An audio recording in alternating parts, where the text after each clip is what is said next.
Assalamualaikum warahmatullahi wabarakatuh. Bismillahirrahmanirrahim. Alhamdulillahi rabbil alamin. Wassalatu wassalamu ala asrafil anbiya'i wal mursalin Sayyidina Muhammad wa ala alihi wa ashabihi ajma'in. Amma ba'd. Yang kami hormati Dewan Hakim yang mulia dan para mustami'in yang berbahagia, berbagai kabar palsu yang akhir-akhir ini masuk ke smartphone kita sungguh membuat kita bingung. Terkadang kita larut dalam kemarahan karena mendengar kabar tersebut membuat hati kita teriris. Terkadang spontanitas kita membagikan ke kontak dan grup di HP. Unfortunately, saat dicek kabar tersebut palsu alias hoax. Daya kritis manusia dalam memahami berita seakan mati rasa. Apapun yang dibaca, jika sesuai dengan selera, langsung dimakan mentah-mentah dan dipercaya. Jika tidak sesuai dengan selera, langsung divonis sebagai berita bohong alias hoax. Ini masalah serius. Melihat berita dengan selera telah menghalangi terciptanya kultur tabayun, konfirmasi informasi di masyarakat kita. Selama berita sesuai dengan selera, kita menyebarkannya kemana-mana melalui media sosial yang hampir dipakai seluruh penduduk Indonesia. Lalu bagaimana sikap agama menanggapi hal ini? Sikap agama jelas tidak ada ruang untuk kebohongan dalam agama. Anehnya ada orang yang mengatakan bahwa penyebaran fitnah adalah tanda kepasrahan kita kepada Allah Subhanahu wa taala. Hadirin rahimakumullah, bagaimana cara kita untuk menerima setiap berita? Mari kita simak firman Allah Subhanahu wa taala sebagai berikut ini.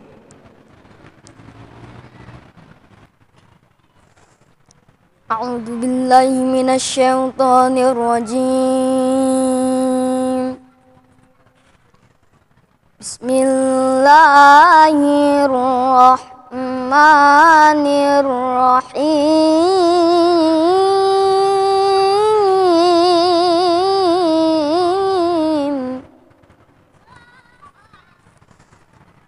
Ya ayyuhalladzina amanu in ja'akum fasikum binaba'in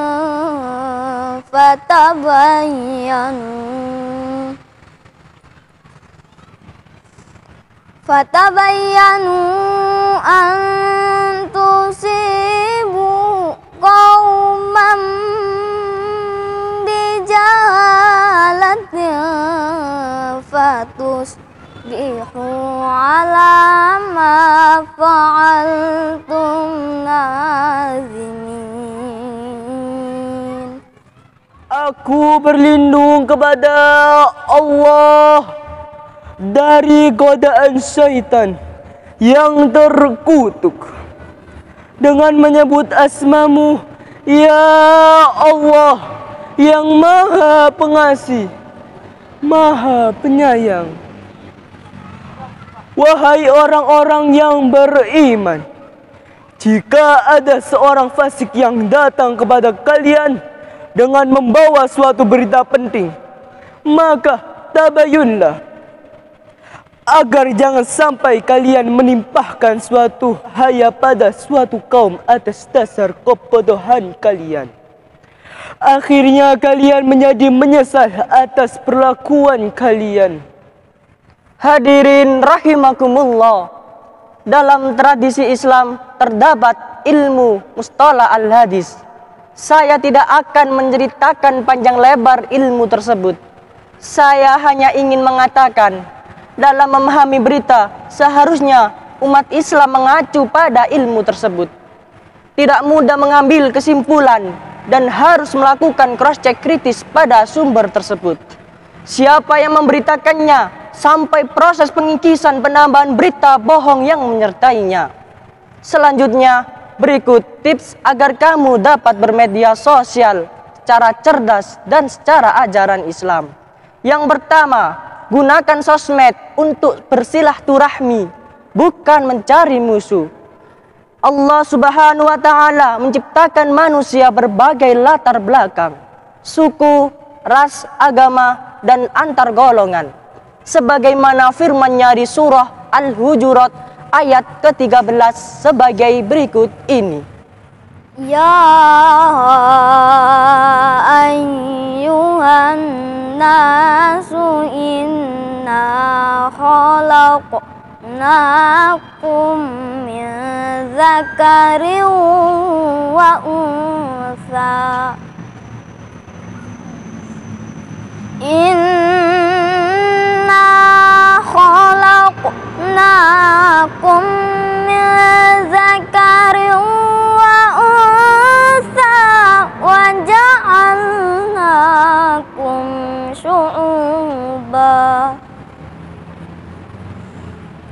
wa ja'alnakum syu'uban wa qabaila lita'arafu. Inna akramakum indallahi atqakum.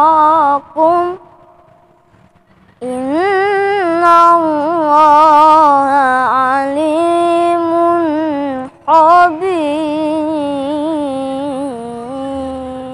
Wahai manusia, sesungguhnya kami menciptakan kamu dari seorang laki-laki dan dari seorang perempuan, dan menjadikan kamu berbangsa-bangsa dan bersuku-suku, supaya kamu saling kenal mengenal. Sesungguhnya orang yang paling mulia di antara kamu di sisi Allah ialah orang yang paling takwa di antara kamu. Sesungguhnya Allah Maha Mengetahui lagi Maha Mengenal.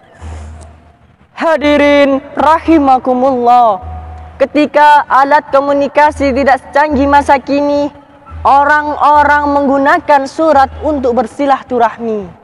Perkawanan model seperti itu disebut sebagai sahabat pena.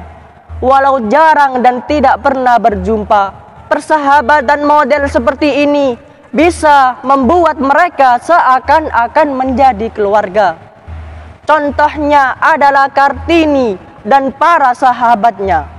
Semestinya di era media sosial seperti ini, persahabatan dan kekeluargaan lebih mudah terjalin. Silaturahmi adalah ajaran agama Islam yang semestinya harus diamalkan. Sebagaimana sabda Rasulullah, barang siapa yang ingin diluaskan rizkinya dan ingin dipanjangkan umurnya, maka bersilaturahmilah. Hadis riwayat Bukhari. Yang kedua, mengecek kebenaran informasi yang didapat. Tidak jarang kabar simpang siur masuk ke HP kita. Tahan, jangan asal main sebar, khususnya berita-berita negatif provokasi. Mari kita cek kebenaran itu terlebih dahulu. Yang ketiga, sampaikan kebenaran walau satu ayat. Rasulullah SAW bersabda, sampaikan kebenaran walau satu ayat. Hal ini mempertimbangkan beberapa hal tentunya, setelah melakukan proses cek and recheck terlebih dahulu. Jangan sampai kabar bohong menjadikan kebenaran, lalu menjerumuskan diri kita kepada jurang fitnah. Na'udzubillahi min dzalik. Jika suatu informasi sudah benar, maka sampaikanlah agar membawa manfaat. Klik, komen, share. Yang keempat, jangan membuat dan menyebar fitnah. Dalam Al-Quran, Allah Subhanahu wa Ta'ala berfirman bahwa fitnah lebih kejam daripada pembunuhan. Surah Al-Baqarah ayat 191. Maka dari itu, kita harus berhati-hati dalam menyebar sesuatu yang belum pasti kebenarannya. karena fitnah dapat membuat seseorang terzalimi. Rasulullah SAW bersabda, hendaklah kamu waspada terhadap doa orang dizalimi. Sesungguhnya doa itu akan naik ke langit amat pantas, seumpama api marak ke udara. Jika ternyata apa yang kita sebar adalah fitnah yang membuat seseorang terzalimi, jangan sampai. Kelima, berprinsip praduga tak bersalah dan berkata baik. Seringkali kita jumpai di sosmed seseorang menghujat orang lain karena dianggap bersalah dengan kata-kata makian. Jangan sampai, karena ada dua dosa yang akan ditanggung. Dosa menghakimi tanpa bukti dan dosa memaki. Terutama pada praduga tak bersalah, di ayat Al-Quran Allah Subhanahu wa Ta'ala berfirman sebagai berikut ini. Ya ayyuhalladzina amanu jtanibu katsiran minaz zanni inna ba'dadh zanni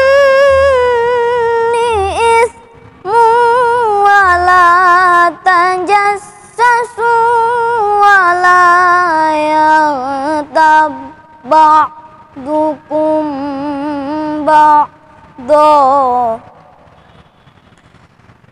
ayuhibbu ahadukum an ya'kula lahma akhihi maitan fakarihtum wattaqullah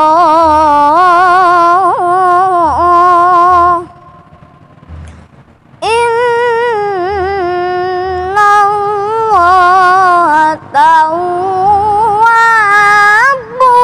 rahim